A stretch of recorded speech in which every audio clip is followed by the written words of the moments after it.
Hello বন্ধুরা, আজকে আমি কোথায় যাচ্ছি বলো তো? বলবো না। হঠাৎ কাছে উঠছি কেন? কি হলো হঠাৎ? মতলবটা কি? তোমরাই দেখে নাও। হুম বুঝতেই পেরে গেছো।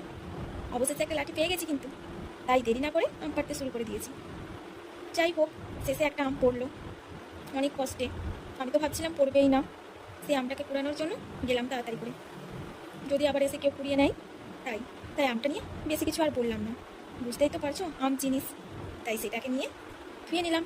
ধুয়ে তাড়াতাড়ি করে কেটে নুন লঙ্কা মাখিয়ে নিলাম। আর তোমরা যদি খেতে চাও তাড়াতাড়ি চলে এসো, কিন্তু দেরি করো না। আর আমি এখানে খেয়ে বলছি ঠিক কেমন হয়েছে। হুম যা সুন্দর হয়েছে। আর একটু বেশি ঝালই হয়ে গিয়েছিল, সেটা তোমরা আমাকে দেখে বুঝতেই পারছো।